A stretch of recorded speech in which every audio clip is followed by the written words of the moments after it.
I've sat here all morning waiting to get the microphone, so you folks, make yourselves comfortable. Be at ease. It's been a long time. I've been fortunate all my life, and I really have. Some people like Darrell Royal, who used to coach at the University of Texas, once said that luck was when preparation collided with opportunity. And that's a pretty good thing. And I have been very fortunate. I played at Concord, and I was still, the last year I played, I was 27 years old. And I was in a phys ed class, and I wasn't going to play football. I was working at the Blue Flash service station in Princeton, making 85 cents an hour. And I was living big. But then I decided to play because Coach Williams had a young man that he couldn't keep under control, that he was his probation officer, so he wanted me to be his roommate. And that happened, and he's no longer here, and I won't mention his name. I basically would like to acknowledge two people that were very instrumental in my life. And one was the late Don Williams, who coached here and went on and was a department chairman at Marshall University. He was a football coach here, and he won 2 championships. And one, I know I see one member here, Tom Muncie, that played on that team, was the first conference championship in Concord's history. And the second one was 1966, and I was very blessed to play on that team. And right now, there's several of those people here. I'd like for the members of that 66 team to please stand, and I'd like to say something about each of them. If you're able to stand, Charlie. The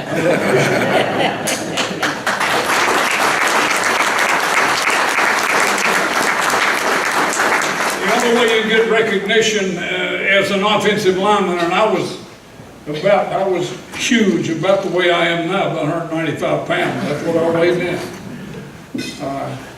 But I'd like to say something about the team. Don Van Duzen, the best all-around athlete in Concord's history. And I've been watching Concord football since 1952, so I can speak with some authority on that. Don Van Duzen was all-conference in football. He made all-tournament in basketball. 3 times he was all-conference in baseball. And I don't know how in the world he did what he did. But Don has been an incredible friend, and he made the difference on our football team. Some of the other guys that are here, and Don's already mentioned him, Doug Dean. Doug Dean was an All-American receiver.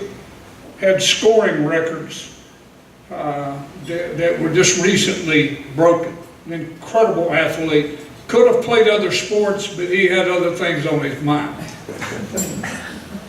We also had Tom Berry. Tom Berry's from Welch, and he started at offensive guard for 3 years. A heck of a player, and deserves some recognition in this Hall of Fame today, in my opinion. And then the toughest guy we had on our team was Charlie Hamer from Norfolk. Not very big, but I'll tell you one thing. The guy could hit and would hit. And still, he and I have maintained a friendship over the years. But I appreciate you guys, and any success I had. We were 9-1 and averaged right at 40 points a game back in the 60s. Folks, that was unheard of. We lost 1 game, and that was to Emory and Henry, 7-3 and a downpour. I knew when we went out to flip the coin to see who was receiving the kickoff, we were in trouble. Because the referees weren't wearing black and white uniforms, they were wearing Emory's uniform. And it really disturbed me when their band played the school song, the referee started crying. Incredible experience, and one of my high school friends, Tommy Manville, was coaching at Emory. And he came up after the game and said, "Well, I'm sorry, and I can't say in this mixed company what I told him." And I meant it. But anyway, Don Williams coached here for I don't know how many years.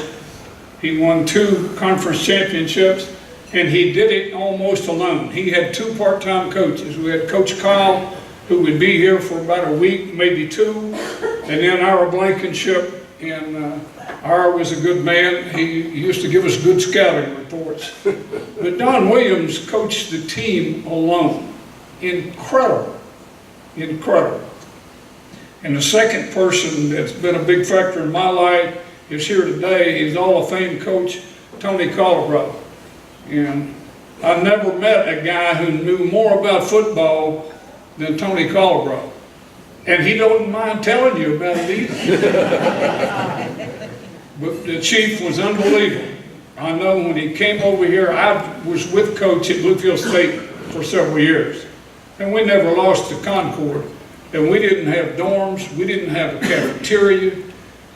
But we had one thing that you always need, and that we had good players.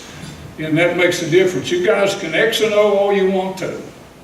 Give me the players. And what they say, Jimmy, if you win, it's not due to the Jimmies and Joes. Not the X's and O's, but the Jimmies and Joes. And that's true. And I see a couple of guys right here that played for us on the 76 team, which won the conference-ships, and it was a tremendous team that we had. So, I played on a conference championship team, and then thanks to Coach Colabro, we won another. But one guy who's here is Bob Polly. If you don't know Bob Polly, he was an all-conference tackle. He was the Defensive Player of the Year. Started for 4 years at Concord. He was one of the best defensive linemen. I always credited myself with recruiting him and coaching, but you know how coaches are. We take credit for a lot of things that probably shouldn't be there. Isn't that right, Coach Osborne? That's right. And another guy is another Hall of Famer at Concord. Is Jeff Bowles, a quarterback. Jeff's in the back. He turned our program around almost overnight. And another guy, and he's another Princeton guy, was Gary Winfrey. And Gary started, I guess, 4 years. And then I saw Terry right here. Is there anyone else from that 76 team here that I have missed? Well, that's good. I want to introduce some of my families. My wife, Debbie, my daughter, Christy, and her daughter, Lila. And I've got a sister, Margaret, and her husband, David Burton, from Princeton. And my sister, Brenda, and her husband, Dick Huseman, from Wilmington, North Carolina. And they got pictures to show you if you want to look of the storm. Dick's a tremendous basketball player. He graduated from the Air Force Academy and played 4 years of basketball there and retired from the military as a colonel in the Air Force. So he's got a great history. Well, I could sit here and talk about me, but there's not much to talk about, really. I played and associated with good people all my life. And that's the secret to winning or doing anything. But I would really like to thank Coach Garrett and Coach Osborne for their help. I'd like to thank the ladies upstairs in the alumni office, Sarah and Alicia. They helped me with that reunion we had of our team 2 years ago.